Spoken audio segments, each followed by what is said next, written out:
Boa noite, eu sou o professor Gilton Moraes e tenho a alegria de estar com vocês para essa aula magna, falando sobre o assunto pregação, o assunto homilética. Então, é um prazer poder partilhar com vocês um pouco sobre a ciência e a arte da pregação.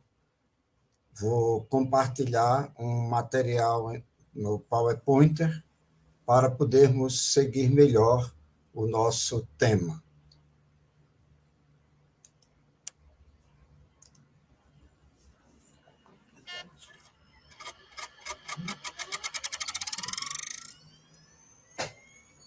O nosso assunto é a essencialidade e atualidade da pregação bíblica.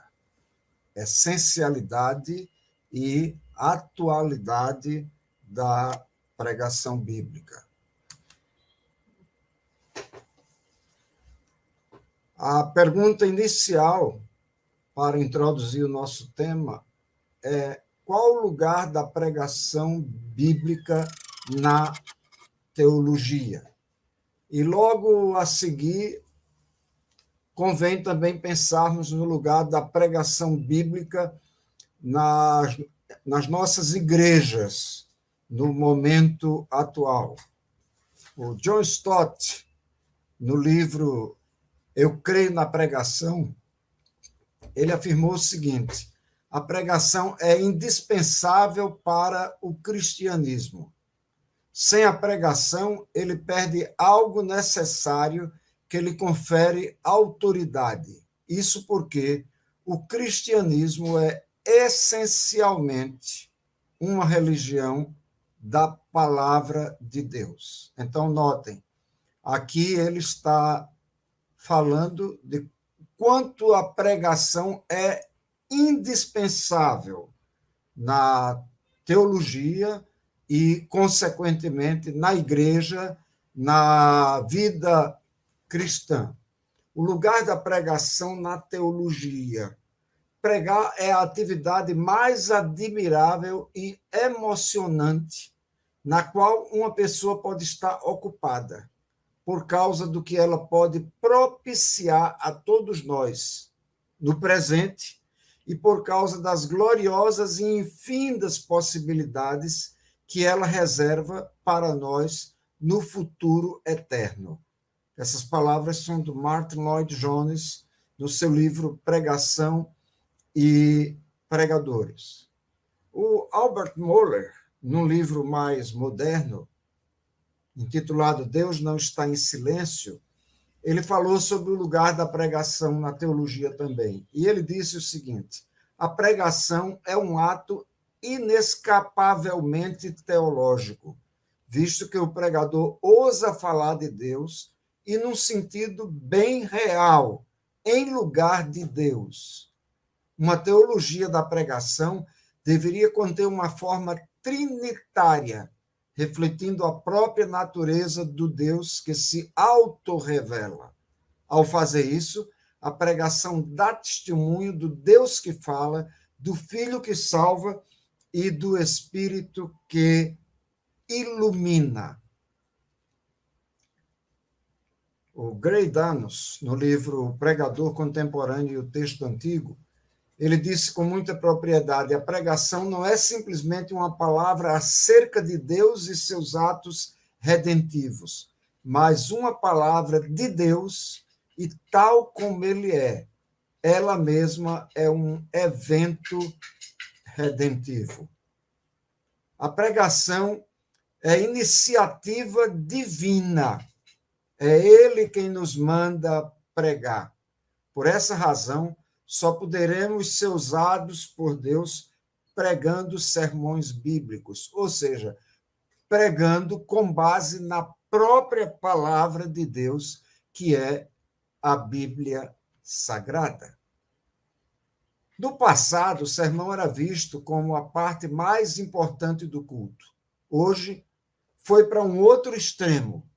E nesse outro extremo, a pregação é vista como a parte menos relevante do serviço religioso. É bom que se reflita nisso aí. Qual o lugar da pregação? E cada um de nós, cada pregador deve perguntar: qual o lugar da minha pregação na minha igreja, na minha comunidade? Sermões frios ou mornos não alcançam pessoas, não movem estruturas, não ensinam, não confrontam, não desafiam, são incapazes de mudar a vida. A palavra só aquece o coração do ouvinte quando parte de um coração em chamas. E é exatamente essa figura que o Martin Lloyd-Jones usa para falar da pregação. Pregação é teologia em chamas. Sermões soltos ao acaso não despertam a razão para nenhuma necessidade, nem levam nenhuma compulsão imperiosa ao coração. A prédica que nada custa, nada alcança. Se o gabinete é preguiça, o púlpito será insolência. Essas palavras são do John Jolt, no livro antigo, porém muito bom, O Pregador, Sua Vida e Sua Obra. É pena que esse livro esteja esgotado. Pregar, pastorear, demandam preparo, chamada inicialmente, chamada, preparo, seriedade.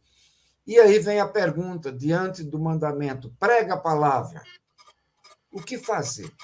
O que nós podemos fazer? Vamos tentar tratar um pouco sobre isso na noite de hoje. Essencialidade e atualidade da pregação bíblica. Por que a pregação bíblica é essencial? Naturalmente, essa é a primeira pergunta que todos nós estamos fazendo. Ela é essencial por quê? A pregação é o método de Deus. Esse é o ponto de partida.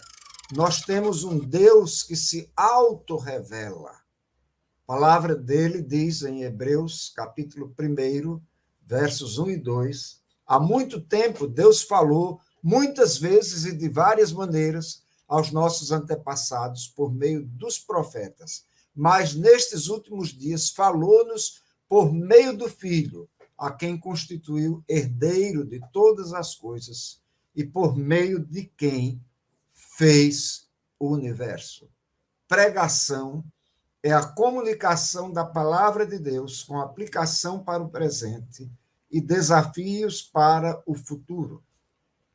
Depois de conhecer e apreciar várias definições de pregação, eu preparei essa definição aqui, pensando exatamente nessa importância da pregação, nessa singularidade, nessa essencialidade como comunicação da palavra de Deus. É comunicação única, agora, com aplicação para o presente e desafios para o futuro. Nós tomamos textos que são textos escritos no passado, trazemos esses textos para o presente e então apresentamos desafios, todos eles de acordo com o ensino da palavra de Deus.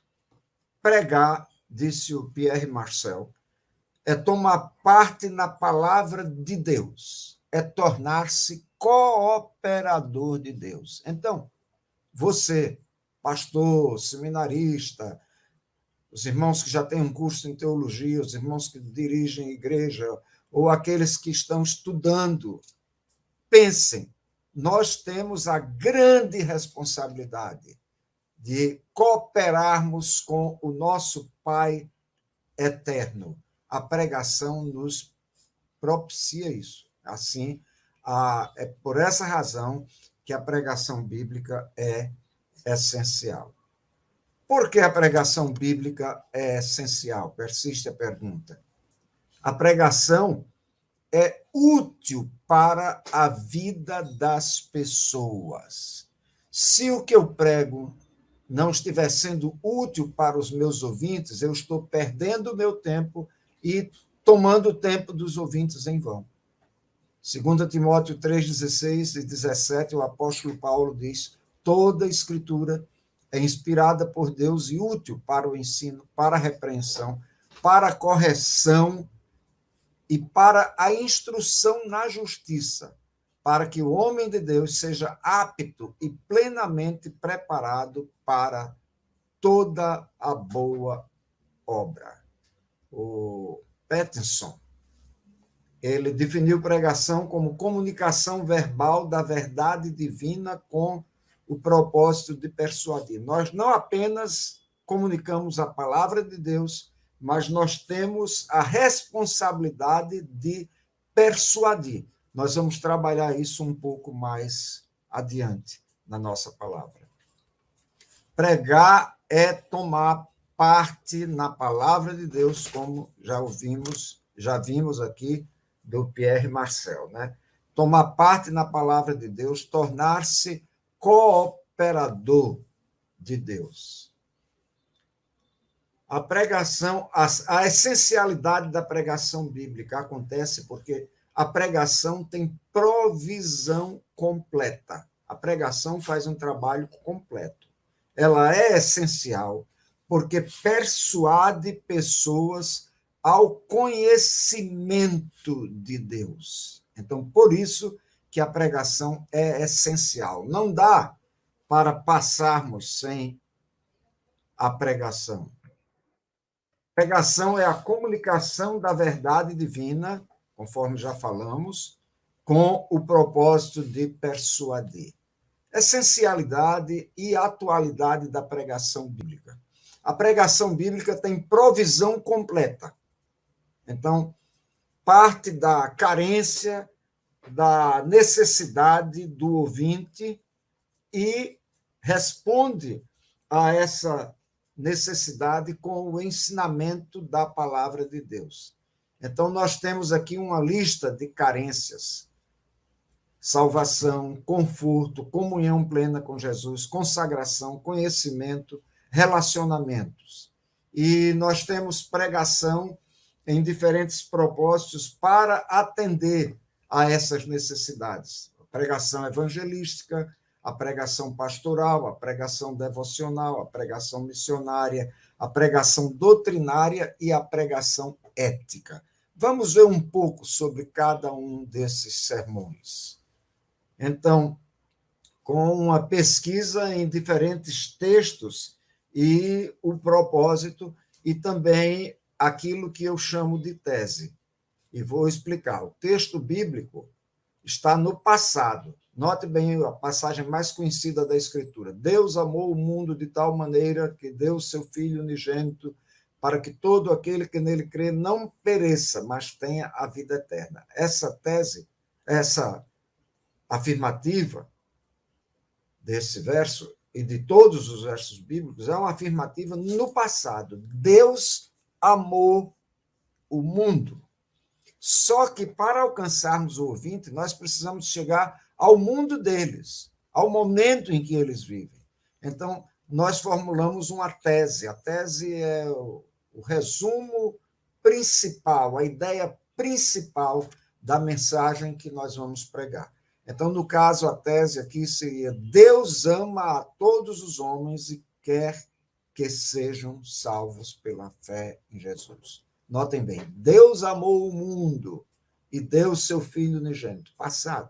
Presente, Deus ama a todos os homens e quer que sejam salvos pela fé em Jesus. Então, esse é um exemplo do sermão evangelístico. Um outro exemplo é do sermão pastoral. O sermão pastoral é o sermão que leva conforto às pessoas que estão sofridas, que estão atravessando crises. Então, o texto que eu tomei aqui como exemplo É o Salmo 23, o verso 1, que é também um texto conhecidíssimo de todos nós. O Senhor é o meu pastor, de nada terei falta. Ou uma tradução mais conhecida, né? O Senhor é o meu pastor e nada me faltará. Então, passado, presente, a tese. A presença do divino pastor garante o nosso suprimento. Então, as mesmas palavras, ou o mesmo sentido, melhor dizendo, o mesmo pensamento, a mesma expressão do versículo, mas agora transportada, melhor dizendo, transportada para o presente, né? Contextualizada. A presença do divino pastor garante o nosso suprimento. Vamos em frente. Sermão devocional. Sermão devocional, conforme o próprio nome está dizendo, trabalha a nossa necessidade de mais amor ao Senhor Jesus, de mais amor ao nosso Deus, de uma vida de intensa comunhão com Ele. É o sermão que cuida da parte mais de piedade, digamos assim, devoção. Então, o texto bíblico aqui é a segunda carta de Pedro, capítulo 3, verso 18. E diz: cresçam, porém, na graça e no conhecimento de nosso Senhor Jesus Cristo. Cresçam na graça e no conhecimento de nosso Senhor e Salvador Jesus Cristo. E a tese é: a comunhão com Cristo deve crescer sempre, deve aumentar sempre. Então, trouxemos do passado para o presente. Vamos ver agora um sermão missionário. O sermão missionário, ele trabalha a questão do serviço, né? Salmo 100, verso 2 diz: prestem culto ao Senhor com alegria, entrem na sua presença com cânticos alegres. Assim deve ser o nosso serviço ao Senhor. E a tese é: devemos ter prazer em servir ao Senhor. Mais um exemplo aqui é o do sermão doutrinário. Aqui o sermão doutrinário é aquele que é o mais teológico de todos, né? O que trata de uma doutrina. Então, aqui nós vamos tratar da cristologia, a deidade de Jesus. Então, João, Evangelho de João, capítulo 1, verso 14, diz: aquele que é a palavra tornou-se carne e viveu entre nós. Vimos a sua glória como a glória do unigênito e vinda do Pai, cheio de graça e de verdade. A tese: em Jesus, o Filho de Deus que entre nós habitou, podemos ver toda a glória do Pai. Então, é uma sentença menor, está resumido, porque tem uma limitação de palavras, no máximo 16 palavras, está no presente para facilitar a nossa abordagem. Depois nós temos também o sermão ético. Todos nós precisamos de sermões éticos. O sermão ético cuida dos relacionamentos entre as pessoas, o relacionamento dos irmãos na igreja e relacionamento também com Deus, num certo sentido. Então, aqui eu tenho um texto de 1 João 3,18, que diz: filhinhos, não amemos de palavra nem de boca, mas em ação e em verdade. Então, a partir dessa afirmação, dessa recomendação do apóstolo João na sua primeira epístola, nós formulamos a tese: somos desafiados, porque ele está lançando um desafio, não é isso? Olha, filhinhos, não amemos de palavras nem de boca, mas em ação e em verdade. Então, aqui na tese nós temos: somos desafiados a amar verdadeiramente, comprovando o nosso amor com as nossas ações. Isso nos dá uma visão dos 6 principais propósitos na pregação. Agora vamos a uma definição de homilética. Homilética é a ciência que nos ajuda a amar a palavra de Deus. Isso é muito importante.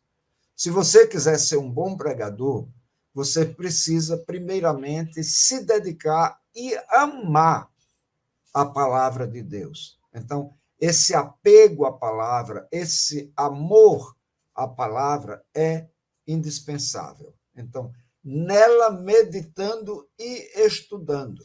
Salmo 1 fala, né? Na sua lei medita de dia e de noite. E nós, pregadores da palavra, precisamos meditar a palavra, meditar na palavra e estudar a palavra, de tal modo que nós possamos assimilar os seus princípios. É exatamente o que diz aqui, né? Para assimilar os seus princípios. Então, isso é muito importante. Como pregadores, nós temos a responsabilidade, o privilégio de estudar e estudar e estudar a palavra de Deus. Então, para assimilar os seus princípios, sendo edificados e capacitados. Notem bem, nós somos edificados na fé e nós nos tornamos mais e mais capacitados, instruídos pela palavra e na convivência uns com os outros, né, os irmãos em Cristo, capacitados em aprendizagem constante. Note bem, aprendizagem constante. Construir uma pregação com base bíblica, aplicação para o presente e desafios para o futuro.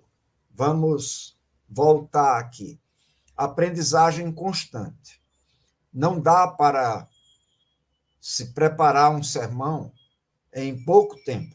Eu vou preparar aqui um sermão pequeno. Não, não faça isso. Deixe Deus falar ao seu coração. Medite na palavra. Busque o auxílio da palavra. Estude, ore muito. E assim você vai se tornando capacitado. Nós todos vamos sendo capacitados. E em aprendizagem constante, nós vamos construir uma pregação. Agora, é interessante observar o seguinte. Aqui a expressão é construir uma pregação. Ou seja, a pregação, eu gosto de pensar na pregação como um conjunto de diferentes peças que se unem e formam um todo, como se fosse um quebra-cabeças. Mas você não vai entregar um quebra-cabeças para alguém armá-lo, né? Arrumá-lo ali, juntar cada peça no seu lugar, sem qualquer base, assim, tem 5 minutos para fazer. Geralmente há um tempo. Então, esse tempo, nós, pregadores, é que vivemos. Nós não entregamos um quebra-cabeças desmontado para os nossos ouvintes. Nós colocamos as peças no lugar.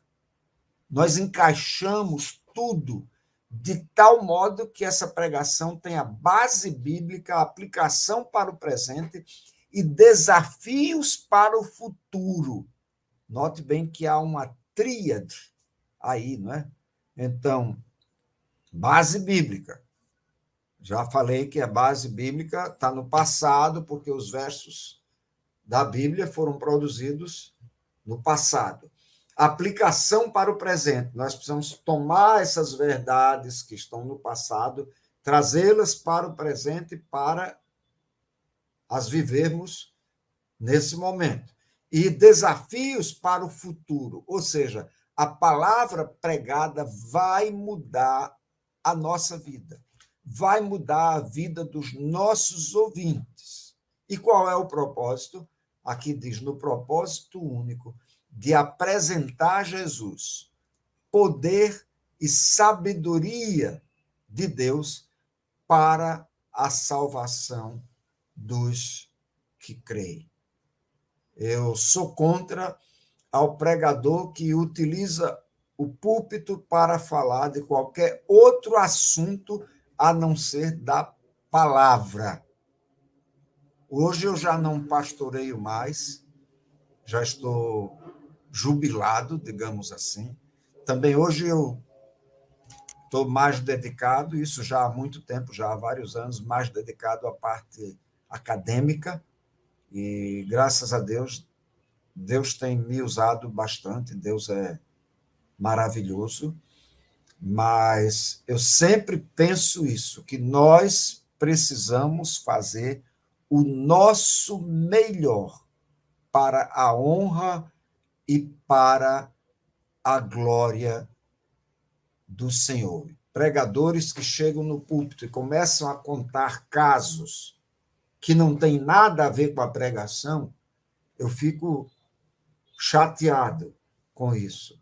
Pregador que vai pregar numa outra igreja e começa a falar da sua própria igreja. Porque a minha igreja é muito boa, a minha igreja, os irmãos são muito unidos e nós temos muitas organizações e temos isso, e evangelizamos e estamos... Não, o pessoal não está interessado nisso. O pessoal está interessado na palavra, poder de Deus para a salvação de todo aquele que crê. A atualidade da pregação. A pregação, eu já disse, traz a mensagem do passado ao presente. E por que a pregação bíblica é atual? A pregação bíblica é atual por seu ilimitado alcance. Ela transpõe as barreiras do tempo e do espaço e avança através dos tempos, alcançando o presente, transformando pessoas antes debilitadas e desiludidas em cidadãos confiantes e produtivos. Vamos ilustrar melhor. Vamos imaginar que há dois lados, existem dois lados distintos, e entre esses dois lados haja um grande abismo. Então, o modo de unir esses dois mundos, digamos assim, esses dois ambientes, seria através de um túnel, dependendo dos avanços tecnológicos, né? Ou um viaduto, ou uma grande ponte. Aqui no Brasil, nós temos a ponte Rio-Niterói. Aquilo ali é uma obra monumental. Ela está ligando Niterói, a cidade de Niterói, à cidade do Rio de Janeiro. Então, a pregação bíblica, ela tem uma função mais ou menos assim. Liga dois mundos. Ela liga o mundo bíblico passado com as pessoas do presente, de tal modo que as transforma. Não é? Então, pessoas antes debilitadas e desiludidas, elas se tornam cidadãos confiantes e produtivos. Isso não é façanha do pregador, é milagre do Senhor da pregação. Agora, como pregadores, nós precisamos fazer o melhor, nós precisamos dar o melhor para que a nossa missão seja cumprida e para que nós possamos ser achados fiéis. Então, vamos falar um pouco mais do abismo. O abismo entre o que alguns pregadores falam e o que a palavra de Deus diz é, sem dúvida, a maior catástrofe do púlpito. Não dá para separar a autêntica pregação da exposição da palavra de Deus. Alguns pregadores, eles acham que ficam na palavra, mas eles ficam sempre no passado, no passado, no passado, citando um amontoado de versículos sem interpretação, sem contextualização, sem aplicação, e o ouvinte finda sem compreensão. Não basta ter excelente texto bíblico. Se não houver excelência no tratamento que lhe damos, não conseguiremos pregar com profundidade, relevância e atualidade. O entrave é a tentação do trabalho apressado. O pregador lê um texto e, no mesmo instante, após única leitura, já quer ter de imediato um título e as divisões, e em pouco tempo já ter o esboço pronto, completamente terminado. Não é assim que funciona. Eu diria, na minha experiência de mais de 50 anos de pastorado, quase 60 anos como pregador, eu diria, é um trabalho em doses homeopáticas. Você vai avançando no texto, você lê esse texto vezes e vezes e vezes e medita nele sempre. Seja incansável nisso. Eu sei que eu já falei isso no início, mas preciso falar outra vez. Eu dizia sempre para os meus alunos em sala de aula que eles deviam ler o texto bíblico pelo menos 50 vezes. E aí eu brincava com eles, é por isso que eu nunca preguei no Salmo 119 todo, né? Porque aí não daria. Mas ler, reler, voltar a ler, ande com o seu texto, ande com o seu texto. Hoje, com o celular, é muito fácil, né? No início do meu ministério, durante um bom tempo, eu copiava, depois eu datilografava, andava com o texto no bolso, e aonde eu ia, ali estava o texto e eu estava consultando, meditando, estudando. Sermão profundo tem a ver com as palavras e a vida do pregador. Não é apenas um discurso eloquente. Vamos prestar atenção a isso. Não é simplesmente um discurso eloquente. Palavras que provêm da palavra. Palavras que provêm da palavra.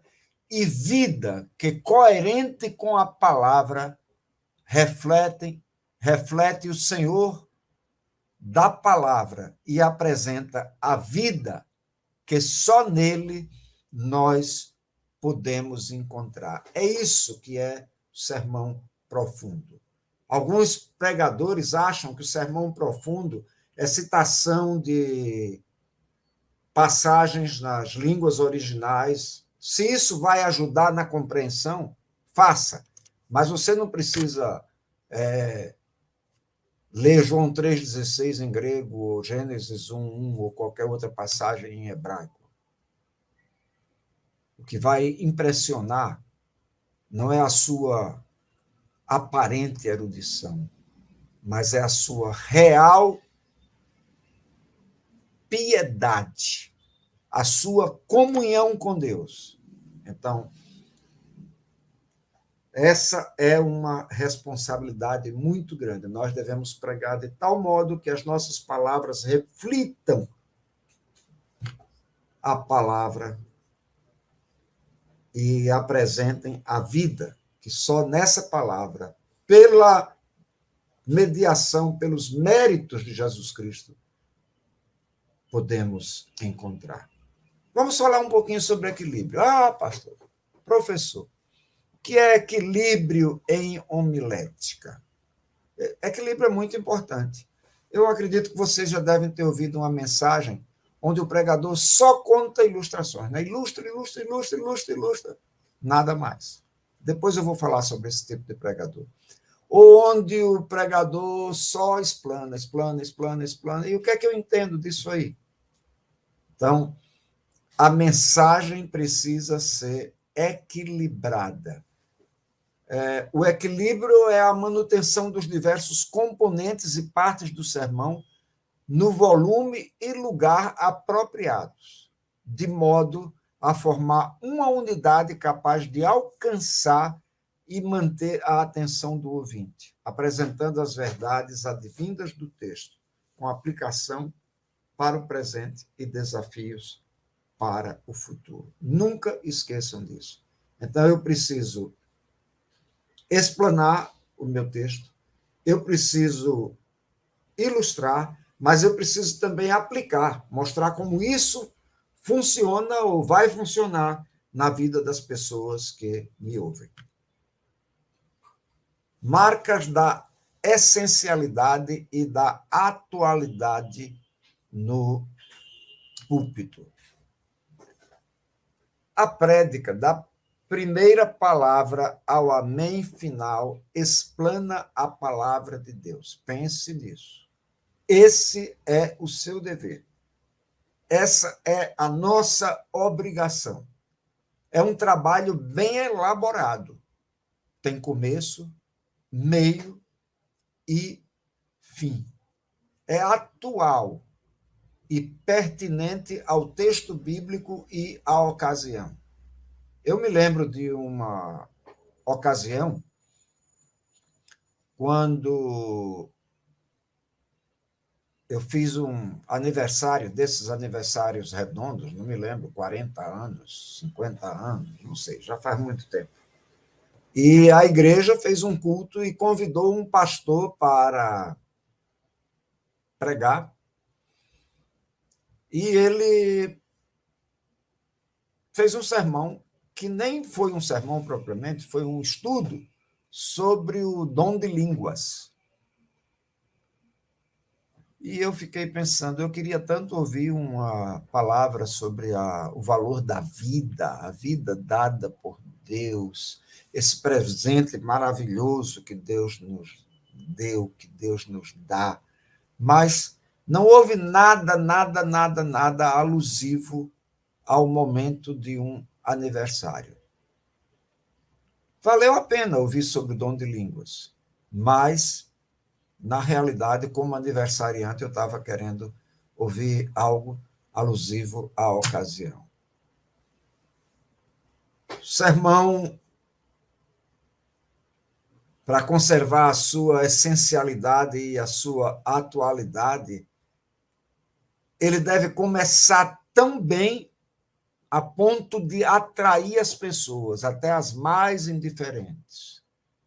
Alguns pregadores parecem até que já morreram, desculpem a minha franqueza, mas algumas pessoas começam, meus irmãos e meus amigos, eu estou aqui e tal. Eu já vi alguns fazerem o seguinte, que horas são, hein? Gente, ninguém se motiva. O pregador precisa começar bem. Traga alguma coisa do texto, mas que atraia, ou traga alguma situação real, traga algum problema, traga alguma solução e trabalhe isso, que você vai atrair os ouvintes. É assim que nós podemos atrair até as pessoas que são indiferentes. Não é? O pregador lê o texto e a ele se prende, prendendo a atenção das pessoas. Isso é bom. O pregador lê o texto, fica preso ao seu texto, mas não é lendo o texto, é trabalhando o texto e trazendo o texto para o momento com lições preciosas, né? E assim ele prende a atenção das pessoas. O pregador evita fazer promessas e, quando faz, as cumpre. Púlpito não é lugar de promessa. Então, não adianta, eu vou pregar pouco. E os ouvintes ficam tão alegres, né? Mas depois se decepcionam com a beleza. Então, não faça promessas. Até essa questão de dizer quantos tópicos, né? Eu não gosto disso. A minha mensagem tem 4 tópicos, tem 5 tópicos, tem 3 tópicos. Diga não, diga não. Eu já vi um pregador pregando uma mensagem excelente e ele disse que ia pregar 4 alguma coisa lá, 4 razões ou 4 bênçãos, não sei, não me lembro. Mas só sei que a mensagem foi muito boa, uma das melhores mensagens que eu já ouvi. E era um leigo, não era um pastor. Só que ele prometeu 4 e falou 3. Explanou 3, pregou 3. Aí depois eu fui em cima dele. Eu disse, gostei muito da sua mensagem, mas muito, muito mesmo. Só que o senhor prometeu 4 bênçãos ou 4 tópicos, digamos. E no terceiro o senhor encerrou. Ele disse, pastor. Naquela época eu era um jovem pastor, né? Pastor, porque eu vi que a hora estava muito adiantada, então eu encerrei. Então, teria sido melhor se ele não tivesse prometido. Eu continuei dando uma nota máxima para ele, que a mensagem foi muito boa, mas teria sido melhor ainda se ele não tivesse feito aquela promessa. O pregador é simpático com os ouvintes, deve ser simpático. A simpatia é algo indispensável, e eu vou usar as palavras da nossa palestra, né, da nossa aula. A simpatia é algo essencial no púlpito, mas o pregador não deve se tornar um bajulador para poder agradar a qualquer dos seus ouvintes. Nunca faça isso. Elogiar pessoas e rasgar em elogios e tal. Não. Fale pessoalmente, tal. Essas coisas causam certo mal-estar, né? Então, vamos trabalhar mais algumas marcas da essencialidade e da atualidade no púlpito. A prédica nunca é cansativa, porque o ouvinte cansado perde a capacidade de ouvir. Então, se você tornar a sua prédica cansativa, se ela for prolixa demais, monótona demais, se você fala bem baixinho, ou se fala bem alto, gritando o tempo todo, o ouvinte vai se cansar daquilo ali.